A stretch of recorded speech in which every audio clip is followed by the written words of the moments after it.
Hi, in this video I'm going to show you how I made the tail for this sound.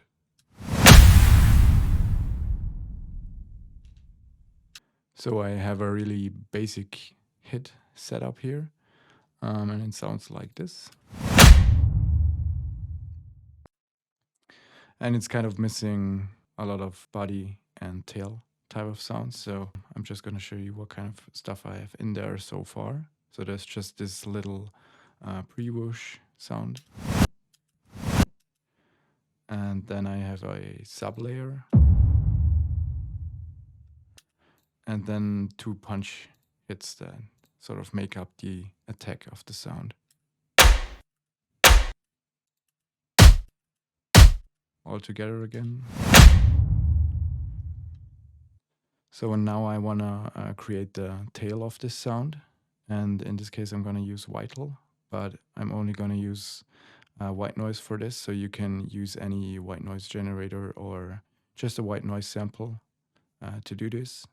So currently I just have the default preset here. So let's deactivate the oscillator 1 here and activate the noise down here. The first thing I'm going to do is I'm going to shape the volume of the white noise. If you have seen my other videos, you know that I like to use LFOs to control the volume. You could also use the main envelope here.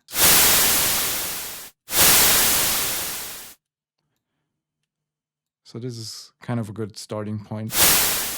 Now let's go to the effects section. And the main thing that we are going to do here is EQ and filter adjustments, because we kind of drastically want to change the sound of the noise to make it sound a bit more realistic and like it could be actually the reverb tail of this hit here. So usually what works is boosting the lows a lot and cutting the highs quite a bit. So I'm going to use the filter here and just sort of boost the lows.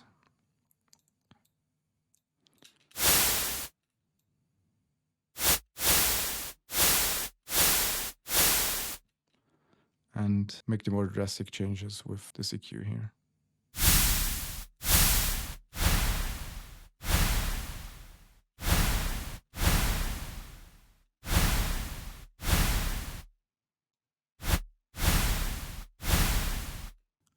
I could also use some distortion for this. And maybe give it the same movement as the actual volume of the sound. So we are going to use the same LFO here and just automate this.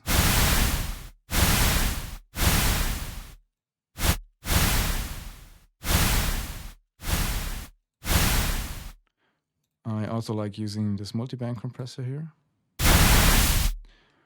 but I don't want it to boost the sound the entire time. So I'm again going to use this LFO to modulate the mix, and I'm also going to modulate the high band here.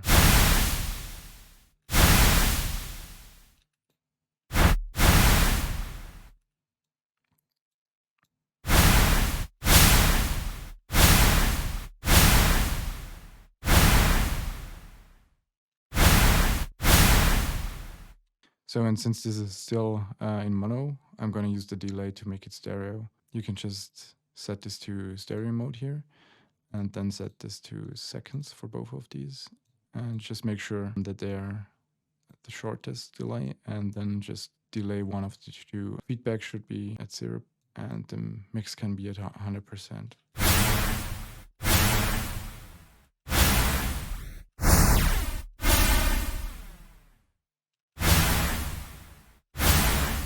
Pretty much as the last step, we can use this reverb here. I like to actually cut the highs on the reverb, usually for this type of stuff, and then just mix it in there to taste.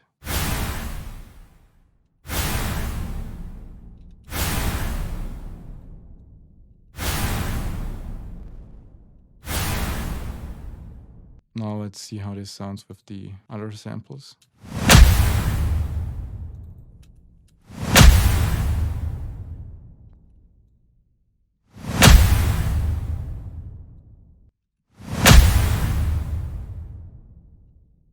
Compress it a bit and make it louder.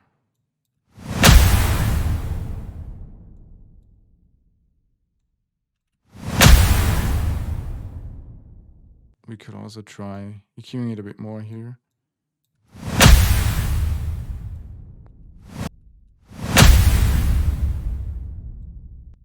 And we can also use some compression on the group here for all the elements.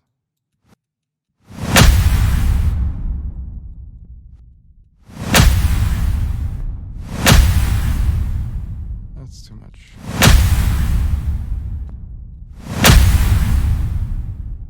So yeah, this is a pretty nice tail on its own for sort of cinematic hits.